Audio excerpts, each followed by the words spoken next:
Hello दोस्तों, आपका स्वागत है आपके अपने चैनल में और मैं हूँ प्रीति। दोस्तों, आज मैं आपको सागर जिले की सैर कराऊंगी। सागर मध्य प्रदेश का एक जिला है और सागर घूमने के लिए कई जगह सागर में स्थित है। सागर में घूमने के लिए प्रमुख पर्यटन स्थल पहला राहतगढ़ जलप्रपात। यह जलप्रपात मध्य प्रदेश के सागर में स्थित एक जलप्रपात है। सागर भोपाल मार्ग से करीब 40 किलोमीटर की दूरी पर स्थित राहतगढ़ कस्बा इस जलप्रपात के कारण अब एक बेहद लोकप्रिय पिकनिक स्पॉट है। प्राचीन काल में यहाँ आपने कंगूरेदार दुर्ग, प्राचीन द्वारों, महलों और मंदिर मस्जिदों के लिए यह प्रसिद्ध था। कालांतर में सब नष्ट होता चला गया और अब यहाँ दुर्ग के सिर्फ अवशेष बचे हैं। दूसरा ऐरण। ऐरण नामक ऐतिहासिक स्थान मध्य प्रदेश के सागर जिले में स्थित है। ऐरण में वराह, विष्णु और नरसिंह मंदिर स्थित है। ऐरण सागर से करीब 90 किलोमीटर की दूरी पर स्थित है। यहाँ पहुँचने के लिए सड़क मार्ग के अलावा ट्रेन का भी इस्तेमाल किया जा सकता है। बीना जंक्शन से इसकी दूरी करीब 25 किलोमीटर है। बीना और रेवता नदी के संगम पर स्थित ऐरण का नाम यहाँ पर अत्यधिक मात्रा में उगने वाली एरिका नामक घास के कारण रखा गया है। कुछ लोगों का यह भी मानना है कि ऐरण के सिक्कों पर नाग का चित्र है, अतः इस स्थान नामकरण एरिका अर्थात नाग से हुआ है। तीसरा गढ़पहरा। गढ़पहरा को पुराना सागर भी कहते हैं, जो डोंगी राज्यों की राजधानी थी। यह झांसी मार्ग पर सागर से करीब 10 किलोमीटर की दूरी पर स्थित है। इसकी प्राचीनता गौड़ शासक संग्राम सिंह के समय से मानी जाती है। उस समय गढ़पहरा एक गढ़ था। बाद में डोंगी राजपूतों ने इस भाग को जीतकर अपने राज्य में मिला लिया। गढ़पहरा के अब भी कुछ ऐतिहासिक अवशेष बाकी हैं। कम ऊंचाई के क्षेत्र पर निर्मित किले के खंडहरों तक आज भी आसानी से पहुंचा जा सकता है। यह दंगी शासकों के शासन काल के दौरान एक प्रमुख शहर था। यहाँ पर खंडर स्थित है। ये खंडर उस किले के हैं जो डोंगी शासकों ने अपने समय में उपयोग किया था। मोतीलाल के नाम से जाने जाने वाला एक छोटा सा झील भी यहाँ स्थित है। चौथा डॉक्टर हरि सिंह गौर विश्वविद्यालय भारत के मध्य प्रदेश के सागर जिले में स्थित एक सार्वजनिक विश्वविद्यालय है। इसको सागर विश्वविद्यालय के नाम से भी जाना जाता है। इसकी स्थापना डॉक्टर हरि सिंह गौर ने 18 जुलाई 1944 को अपनी निजी पूंजी से की थी। अपनी स्थापना के समय यह भारत का 18वां विश्वविद्यालय था। किसी एक व्यक्ति के दान से स्थापित होने वाला यह देश का एकमात्र विश्वविद्यालय है। वर्ष 1973 में इसका नाम हरि सिंह गौर विश्वविद्यालय कर दिया गया। पांचवा धमोनी।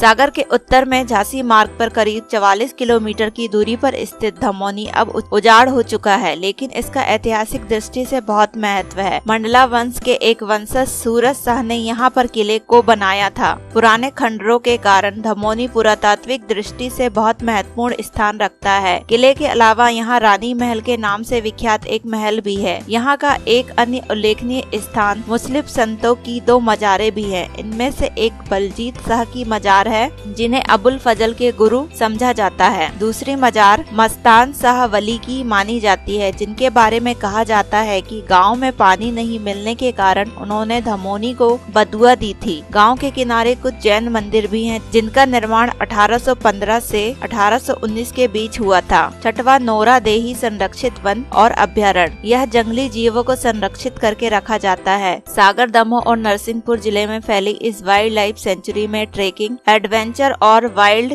सफारी का आनंद लिया जा सकता है। नोरा देही सेंचुरी की स्थापना सन 1975 में की गई थी। यहाँ करीब 1200 वर्ग किलोमीटर में फैली हुई है। सातवां रहाली का सूर्य मंदिर। रहाली सागर जिला मुख्यालय के दक्षिण पूर्व में करीब 42 किलोमीटर की दूरी पर सुनार और देहार नदियों के संगम पर स्थित है। यहाँ से 2 किलोमीटर दूर पांडालपुर में 250 साल पुराना पंडारी नाथ का मंदिर है। यहाँ से करीब 5 किलोमीटर की दूरी पर तीखी में टिकिटोरिया का मंदिर है। आठवां रानीगीर। यह सागर रहली मार्ग पर रहली से करीब 20 किलोमीटर दूर देहार नदी के किनारे पर स्थित है। यहाँ महाराजा छत्रसाल और धमोनी के मुगल फौजदार खालिद के बीच एक युद्ध हुआ था। मराठा सूबेदार गोविंद राव पंडित ने रानीगीर को अपना मुख्यालय बनाया था। समीप की पहाड़ी पर हरिसिद्ध देवी का एक मंदिर भी स्थित है। नौवा लाखा बंजारा झील या सागर झील। बुंदेलखंड और खास तौर से सागर की जनता इस नाम से इसे अच्छे से जानती है। क्षेत्रीयता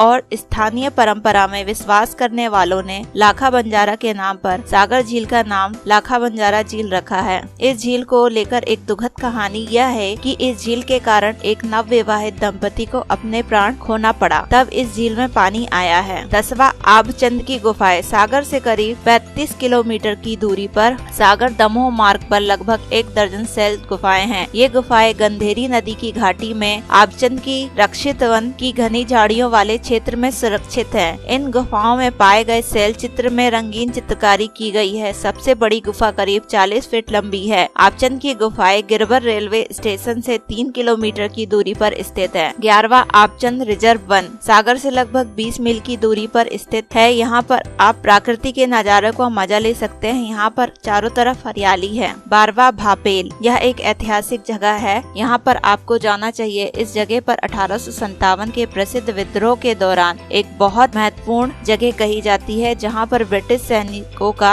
विद्रोह के सैनिकों के साथ टकराव हुआ था। यहाँ पूर्णिमा के दिन होने वाले वार्षिक मेले के लिए भी प्रसिद्ध है। 13वां बिलहरा। सागर के संस्थापक द्वारा 1659 एडी में बनाया गया यह मध्य प्रदेश का स्थानीय भोजन का आनंद लेने के लिए स्थानीय दुकानों वाला एक छोटा सा गांव है। यह सागर के काफी करीब है और सागर के स्थानीय जीवन को देखने के एक महान जगह है। 14वां वरुण स्मृति पार्क। वरुण स्मृति पार्क सागर से करीब 14 किलोमीटर की दूरी पर स्थित है। यह स्विमिंग पूल के साथ एक सुंदर पार्क है और परिवार को आनंद लेने के लिए पूर्ण जल पार्क है।